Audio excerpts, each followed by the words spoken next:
Hello aspirants, welcome to Shakti IAS academy. ఈరోజు మన topic ఏపీలో కొత్తగా వచ్చిన రూల్స్ అంటే లోకల్ క్యాండిడేట్ రిజర్వేషన్ మీద, జోనల్ సిస్టమ్ మీద వచ్చిన కొత్త రూల్స్ యొక్క ఫుల్ అనాలిసిస్ చేస్తున్నాము. అసలు ఆ చేంజెస్ ఏం జరిగాయి, ఆ చేంజెస్ వల్ల ఎవరికి లాభం, కాంపిటీషన్ మీద ఎలా ఎఫెక్ట్ పడుతుంది, ఎవరికి నష్టం, తెలంగాణ అభ్యర్థులు ఇప్పుడు ఏం చెయ్యాలి అనే అంశాలు ఈ వీడియోలో మనం డిస్కస్ చేయడం జరిగింది. సో మీరు ఇదివరకు చాలా వీడియోలు యూట్యూబ్లో ఈ టాపిక్ మీద చూశారు. బట్ ఇందులో మనం ఫుల్ అనాలిసిస్ ఇచ్చి ఫుల్ క్లారిటీ ఇస్తాం. సో మీకు కంప్లీట్ అండర్స్టాండింగ్ వస్తుంది. ఇది బ్యాక్గ్రౌండ్ మీ అందరికీ తెలిసే ఉంటుంది. ఆర్టికల్ 371D ప్రకారం 1975లో ప్రెసిడెన్షియల్ రూల్స్ వచ్చాయి. సో అదే రూల్స్ని ఇప్పుడు అమెండ్మెంట్ చేసి సవరించి 2025లో మళ్ళీ మార్చడం జరిగింది. సో ఈ మారిన రూల్స్లో మెయిన్గా 3 ఏరియాస్ చాలా ఎక్కువగా ప్రభావితం అయ్యాయి. ఒకటి, లోకల్ రిజర్వేషన్ని 95% పెంచారు. 2, లోకల్ క్యాండిడేట్ ఎవరు అనేది కూడా డెఫినేషన్ మార్చారు. 3, జిల్లాలు మారాయి కాబట్టి జోన్స్ కూడా రీఆర్గనైజ్ చేశారు. సో ఈ 3 చేంజెస్ కూడా ఇన్ డీటెయిల్డ్గా చూసి ఎవరికి ఎలా ఇంపాక్ట్ అవుతుంది అన్నది మనం ఒకసారి అనాలసిస్ చేద్దాం. So definition of local candidate అనేటప్పుడు చాలా కన్ఫ్యూజన్ క్రియేట్ చేస్తున్నారు. మనకి ఎగ్జాక్ట్ గవర్నమెంట్ రీల్ చాలా యూట్యూబ్ ఛానల్స్లో కన్ఫ్యూజన్ క్రియేట్ చేస్తున్నారు. మనకి ఎగ్జాక్ట్ గవర్నమెంట్ అంటే ఇప్పుడు సెంట్రల్ గవర్నమెంట్ వాళ్ళు 27 months అనుకుంటా టైం ఇచ్చి స్టేట్ గవర్నమెంట్కి మీ రూల్స్ మీరు ఫ్రేమ్ చేసుకోండి బేస్డ్ ఆన్ ఈ ఫార్మాట్లో, ఇది బ్రాడ్గా చెప్పాము, ఎగ్జాక్ట్ రూల్స్ మీరు ఫ్రేమ్ చేసుకోండి అని చెప్పారు. So state government rules frame చేశాక ఇంకా క్లారిటీ వస్తుంది. But as of now central government చెప్పింది అయితే లోకల్ క్యాండిడేట్ ఎవరు అనేది కొద్దిగా డెఫినేషన్ మార్చారు. దీని ప్రకారం ఏదైనా ఒక పోస్ట్కి ఎడ్యుకేషన్ క్వాలిఫికేషన్ ప్రిస్క్రైబ్ చేస్తే, అంటే ఫర్ ఎగ్జాంపుల్ గ్రూప్ 2కి డిగ్రీ క్వాలిఫికేషన్ ఉంటుంది కదా, అదర్వైజ్ గ్రూప్ 1కి కూడా డిగ్రీ క్వాలిఫికేషన్ ఉంటుంది. అలా ఎడ్యుకేషన్ క్వాలిఫికేషన్ ప్రిస్క్రైబ్ చేసిన నోటిఫికేషన్లు కొన్ని ఉంటాయి, కొన్నిటికి మాన్యువల్ పోస్టులకి ఎడ్యుకేషన్ క్వాలిఫికేషన్ అవసరం లేనివి కూడా ఉంటాయి.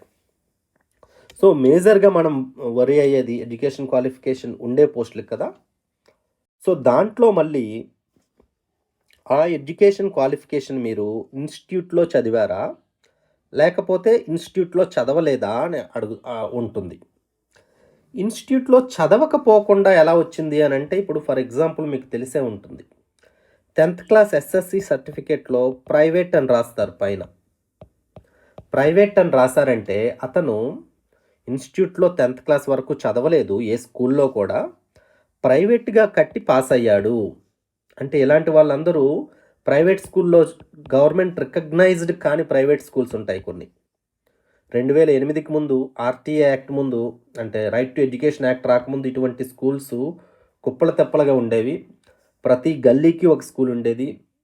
అందువల్ల మేజర్గా అర్బన్ ఏరియాస్లో చదివిన చాలా క్యాండిడేట్స్ ఈ విధంగా ప్రైవేట్ స్కూల్లో చదివి ఆ స్కూల్ గవర్నమెంట్ రికగ్నైజ్డ్ కాకపోవడం వల్ల వాళ్ళ ఎస్ఎస్సి సర్టిఫికేట్లో పైన ప్రైవేట్ అని ఉంటుంది. సో ఇటువంటి క్యాండిడేట్స్ అనమాట నాట్ స్టడీడ్ ఇన్ ఇన్స్టిట్యూషన్స్ అంటే. అలా కాక స్టడీడ్ ఇన్ ఇన్స్టిట్యూషన్స్ అంటే జనరల్ మిగిలిన వాళ్ళందరూ కూడా, majority of the people. So studied in institutions అయితే దీనికి లోకల్ క్యాండిడేట్ ఎవరవుతారు అంటే, ఆ ఎగ్జామ్కి క్వాలిఫికేషన్ ఏదైతే ఉందో దానికి 4 years ముందుగా ఏది చదివారో అక్కడ. ఇంకా సింపుల్గా చెప్తాను చూడండి. For example education qualification group 1కి డిగ్రీ పెట్టారు, మీరు డిగ్రీలో భాగంగా బీటెక్ చదివారు. బీటెక్ అంటే 4 years కదా. సో ఆ 4 years మీరు ఏ జిల్లాలో చదివితే అదే మీ లోకల్ క్రైటీరియా అయిపోతుంది. Very simple. లేకపోతే మీరు డిగ్రీ చదివారు, డిగ్రీ అనేది 3 years కదా. సో ఆ 3 years ప్లస్ ఇంకొక ముందు ఇయర్ అంటే ఇంటర్మీడియట్ సెకండ్ ఇయర్, ఇది ఎక్కడ చదువుతారో ఆ జిల్లాకు మీరు లోకల్ అవుతారు. సో, ఆ పోస్టు ఎడ్యుకేషన్ క్వాలిఫికేషన్ ఏదైతే హైయెస్ట్ ఎడ్యుకేషన్ క్వాలిఫికేషన్ చెప్పారో, ఆ పోస్ట్ నుండి 4 ఇయర్స్ ఆ క్వాలిఫికేషన్ నుండి 4 ఇయర్స్ బ్యాక్ చూసుకొని మీరు ఎక్కడ చదివారో దాన్ని లోకల్ క్యాండిడేట్ కింద పెడతారు. సో, ఇన్ కేస్ ప్రైవేట్ వాళ్ళైతే for example 10th class qualification మీద పోస్టులు పడ్డాయి. ప్రైవేట్ వాళ్ళైతే మీరు ఎక్కడ 4 ఇయర్స్ రిసైడ్ అయి ఉన్నారో, రెసిడెన్స్ ఉందో మీకు గవర్నమెంట్ ఎంఆర్ఓ ఆఫీస్‌లో ఒక సర్టిఫికేట్ ఇస్తారు. సర్టిఫికేట్ ఆఫ్ రెసిడెన్స్ అని ఒక ఫార్మాట్‌లో ఉంటుంది. ఆ సర్టిఫికేట్ మీకు తప్పకుండా ఉండాలి. ఎందుకంటే మీరు ప్రైవేట్‌లో చదివారు కాబట్టి. సో, ఆ 4 ఇయర్స్ మీకు కన్సిడర్ చేసుకుంటారు ఇక్కడ. నాట్ స్టడీడ్ ఇన్ ఇన్‌స్టిట్యూషన్స్ అయితే. ప్రైవేట్ ఇన్‌స్టిట్యూట్‌లో చదువుంటే. సో, ఇది కాక ఇలాంటప్పుడు మనకి కొన్ని ప్రాబ్లమ్స్ రావచ్చు. ఫర్ ఎగ్జాంపుల్ ఒక పర్సన్ ఎన్ఐటీ వరంగల్‌లో చదివాడు. మంచి ఐఐటీ ర్యాంక్ వచ్చింది. ఎన్ఐటీలో చదివాడు. లేకపోతే ఐఐటీలో చదివాడు. సో, వీటి కోసం స్టేట్ బయటికి వెళ్ళాల్సి ఉంటుంది ఆ క్యాండిడేట్. అంటే ఇంటర్ వరకు 10+2 వరకు ఇంటి దగ్గరే చదివి బీటెక్ కోసం బయటికి వెళ్ళాడు. లేకపోతే చాలామంది మన విలేజెస్‌లో ఏం చేస్తూ ఉంటారు, 10th వరకు ఊర్లో చదువుతారు. తర్వాత హైదరాబాదో, విజయవాడో ఎక్కడికో వెళ్ళి ఇంటర్ చదువుకుంటారు. సో, అలాంటి క్యాండిడేట్స్ ఉంటారు కదా అని చెప్పి స్టేట్ గవర్నమెంట్‌కి ఇంకొక ఆప్షన్ కూడా ఇచ్చారు. మీరు 7 ఇయర్స్ హైయెస్ట్ క్వాలిఫికేషన్ నుండి 7 ఇయర్స్ వెనక్కి వెళ్ళి కూడా చూడొచ్చు. ఎయిదర్ 4 ఇయర్స్ అయినా చూడొచ్చు, 7 సంవత్సరాలైనా చూడొచ్చు అని చెప్పారు. అంటే ఇప్పుడు ఫర్ ఎగ్జాంపుల్ బీటెక్ తీసుకుంటే, బీటెక్ ఐఐటీలో చదివాడు అనుకుంటే, బీటెక్ వేరే జిల్లాలో చదివాడు అనుకుంటే వితిన్ ఆంధ్రాలో, సో అక్కడ 4 years. For example Srikakulam person విశాఖపట్నంలో చదివాడు 4 years plus intermediate 2 years plus 10th class ఇంతవరకు కన్సిడర్ చేసుకుంటారు. ఇంతవరకు కన్సిడర్ చేసి ఇందులో ఎక్కువ టైం ఎక్కడ చదివితే దాన్ని లోకల్ కింద కన్సిడర్ చేస్తారు. సో, అదేవిధంగా డిగ్రీ పర్సన్ 7 ఇయర్స్కి 3+2+2 ఇందులో మీరు ఇంటర్మీడియట్ ప్లస్ 10th క్లాస్ మీ జిల్లాలో చదివి 10th క్లాస్ 9th క్లాస్ చదివి ఉంటే మీరు మీ జిల్లాకి లోకల్ అవుతారు. సో, అది లోకల్ క్యాండిడేట్ అంటే డెఫినేషన్ మార్చారు ఆ విధంగా. అదేవిధంగా ఎడ్యుకేషన్ క్వాలిఫికేషన్ స్టడీ ఇన్స్టిట్యూట్లో చదవకపోయింటే 7 ఇయర్స్లో ఎక్కువ ఎక్కడ మీరు నివాస ప్రాంతం ఉంటే దాన్ని మీరు క్వాలిఫికేషన్ కింద తీసుకుంటారు. సో, ఇది చాలా క్లియర్ అనుకుంటా. ఎక్కువ కన్ఫ్యూజన్ అవ్వకండి. ఎడ్యుకేషన్ క్వాలిఫికేషన్ ఉంటే పోస్ట్‌కి అది మీరు ఇన్స్టిట్యూట్లో చదివి ఉంటే, ఏదైనా స్కూల్లో చదివి ఉంటే కాలేజ్‌లో గానీ, అప్పుడు 4 ఇయర్స్ చూస్తారు. కొన్ని కేసెస్‌లో 7 ఇయర్స్ అయినా చూస్తారు. So, government exact rules frame చేశాక అది 4 ఇయర్స్ చూస్తారా, 7 ఇయర్స్ చూస్తారా అన్నది తెలుస్తుంది. అలా కాక ఇన్స్టిట్యూట్లో చదవలేదు అనుకుంటే అప్పుడు 4 ఇయర్స్ గానీ, 7 ఇయర్స్ గానీ రెసిడెన్స్ సర్టిఫికేట్ చూస్తారు. ఇలా కాక కొన్ని పోస్టులకి ఎడ్యుకేషన్ క్వాలిఫికేషన్ ప్రిస్క్రైబ్ చేయని వాటికి కేవలం 4 సంవత్సరాలు గానీ, 7 సంవత్సరాలు గానీ రెసిడెన్స్ ఒకటే చూస్తారు. సో, ఇది local candidate definition.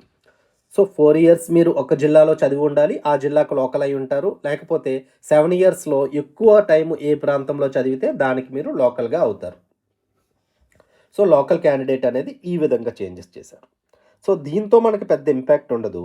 But major impact ఎప్పుడొస్తుందంటే ఈ 95%కి మార్చారు కదా రిజర్వేషన్ లోకల్ క్యాండిడేటు. అంటే ఎవరైతే ఈ లోకల్ క్యాండిడేట్స్ ఉన్నారో వీళ్ళకి 95% ఆ స్థానికులకు ఆ స్థానిక ప్రాంతంలో ఉద్యోగాలు ఇవ్వాలి అన్నారు. ఇదివరకు డిస్ట్రిక్ట్ పోస్టులకి 80-20 ఉండేది. 80% లోకల్, 20% ఓపెన్ టు ఆల్. అంటే లోకల్, నాన్ లోకల్ ఇద్దరూ రాయొచ్చు. అదేవిధంగా జోనల్లో 70-30 ఉండేది. స్టేట్ వైడ్ పోస్టులకి 60-40 ఉండేది. ఇప్పుడు అవన్నీ కలిపి కేవలం 95% కింద మార్చేశారు. 95% లోకల్ పీపుల్కే, ఓన్లీ 5% నాన్ లోకల్కి అని పెట్టారు. సో, మీరు చూసుకుంటే ఇదివరకు ఈ స్టేట్ పోస్టులు ఉన్నాయి కదా, అంటే ఫర్ ఎగ్జాంపుల్ డిఎస్పీ అయినా అవ్వచ్చు, లేకపోతే డిప్యూటీ కలెక్టర్ అయినా అవ్వచ్చు. అటువంటి పోస్టులు ఈ 40% కోటాలో తెలంగాణ యాస్పిరెంట్స్ కూడా తీసుకునేవాళ్ళు. సో, ఇప్పుడు ఆ ఛాన్సెస్ తగ్గిపోయాయి. 5%కే పెట్టేశారు. ఇది కన్ఫైన్ చేసేశారు. అందువల్ల తెలంగాణ యాస్పిరెంట్స్‌కి కొద్దిగా మన ఆంధ్రప్రదేశ్‌లో రాయడానికి కొద్దిగా తగ్గుతూ ఉంటుంది ఛాన్సెస్. అదేవిధంగా ఈ ఇంపాక్ట్ ఎందుకు ఎక్కువగా ఉంటుందన్నానంటే ఈ యొక్క పోస్టులు ఏవైతే ఉన్నాయో ఇవి రీఆర్గనైజ్ చేశారు. అంటే ఫర్ ఎగ్జాంపుల్ మీకు చెప్తాను చూడండి. డిస్ట్రిక్ట్ లెవెల్ పోస్టులు ఏవి అంటే పెద్ద చేంజ్ లేదు. జోనల్ లెవెల్ పోస్టులు ఏవి అంటే పెద్ద చేంజ్ లేదు. కానీ స్టేట్ లెవెల్ పోస్టులు అనేవి తీసేశారు. డైరెక్ట్ రిక్రూట్మెంట్లో స్టేట్ లెవెల్ పోస్టులు తీసేసి మల్టీ జోనల్ పెట్టారు.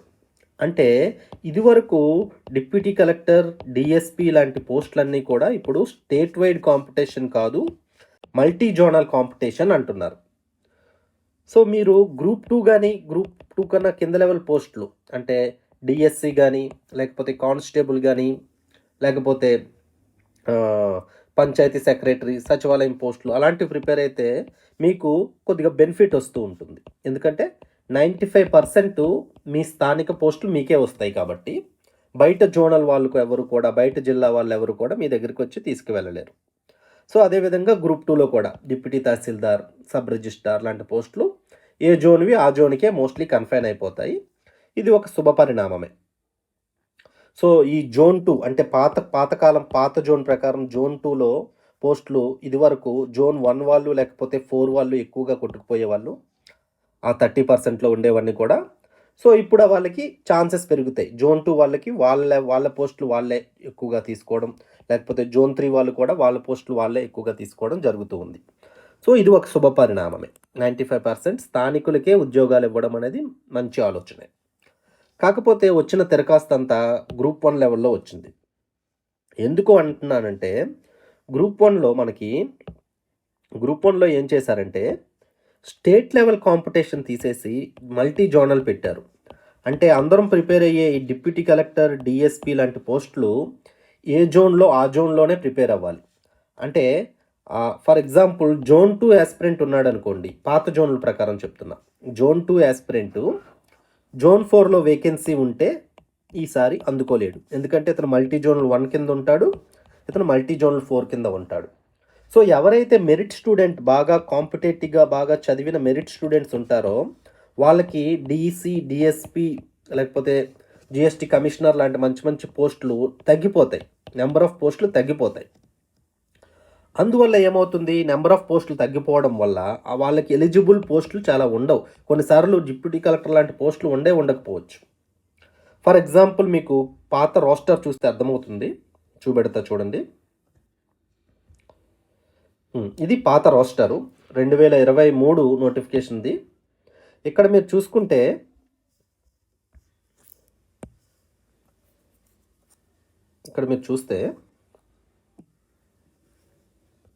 డిప్యూటీ కలెక్టర్ పోస్టులు, మీరు బీసీఏ క్యాండిడేట్ అనుకోండి, మీకు స్టేట్ అంతటిలో ఒక పోస్ట్ ఉంది. సో ఆ ఒక్క పోస్ట్ కోసం మీరు కాంపిటీషన్ పెడుతూ ఉంటుంటారు. అదేవిధంగా బీ వాళ్ళకి కూడా స్టేట్ అంతటిలో ఒకటి ఉంది. సో ఎస్సీ వాళ్ళకి స్టేట్ అంతటిలో ఒకటి ఉంది. ఈ ఎస్సీ సబ్ కేటగిరీ అయింది కాబట్టి అవి కూడా ఇంకా తగ్గుతాయి. సో ఇప్పుడు స్టేట్ లెవెల్ కాంపిటీషన్ ఉండేటప్పుడు స్టేట్లో ఎక్కడ నువ్వు అనంతపురంలో ఉన్న బీసీ క్యాండిడేట్ అయినా కూడా, బీసీఏ క్యాండిడేట్ అయినా కూడా, లేకపోతే శ్రీకాకుళంలో ఉన్న బీసీఏ క్యాండిడేట్ అయినా కూడా ఈ ఒక్క పోస్ట్కి కాంపిటీషన్ చేయగలవు. కానీ ఇప్పుడు ఇది ఇంకా మల్టీ జోనల్ చేయడం వల్ల ఇది బీసీఏ మీకు శ్రీకాకుళంలో ఉందనుకోండి, అనంతపురం వాళ్ళు చేయలేరు కాంపిటీషన్. సో ఆ విధంగా నెంబర్ ఆఫ్ పోస్టులు తగ్గిపోతూ ఉంటాయి, మనకి ఎలిజిబుల్ పోస్టులు కూడా తగ్గిపోయే అవకాశం ఉంది. ఎవరైతే స్టేట్ లెవెల్లో నేను టాప్ ర్యాంక్ తెచ్చుకోగలను అన్న మెరిట్ ఉందో యాస్పిరెంట్స్, వాళ్ళకి ఇది రకంగా నెగిటివ్ ఇంపాక్ట్ అనే చెప్పొచ్చు. సో అదేవిధంగా డిఎస్పి పోస్టులు కూడా చూడండి, బీసీఏ వాళ్ళకి 2 పోస్టులు ఉన్నాయి కదా. సో ఈ 2 కూడా మీకు ఫర్ ఎగ్జాంపుల్ మల్టీ జోన్ 1లో ఉండిపోయాయి అనుకోండి, మల్టీ జోన్ 2 వాళ్ళు ఎలిజిబుల్ కాదు. అందువల్ల ఇటువంటి క్రీమ్ పోస్టులన్నీ కూడా వాళ్ళు పొందలేకపోయే అవకాశం ఉంటూ ఉంది. So hope it is clear, అర్థమైంది అనుకుంటా. అందువల్ల గ్రూప్ 1 రాసిన వాళ్ళకి నెంబర్ ఆఫ్ పోస్టులు తగ్గే అవకాశం, నెంబర్ ఆఫ్ పోస్టులు తగ్గడం వల్ల బాగా మెరిట్ ఆస్పిరెంట్స్కి ఒక రకంగా నెగిటివ్ అని చెప్పొచ్చు. బట్ ఆ మల్టీ జోన్లో పోస్టులు వాళ్ళకే ఉండడం వల్ల ఆ విధంగా కొద్దిగా ఆ జోన్లో ఉన్న వాళ్ళకి ఒకవేళ పోస్టులు ఉంటే అది మంచి పరిణామమే. అంటే ఫర్ ఎగ్జాంపుల్ ఇదివరకు ఉండే జోన్ 2 పోస్టులు ఉన్నాయి.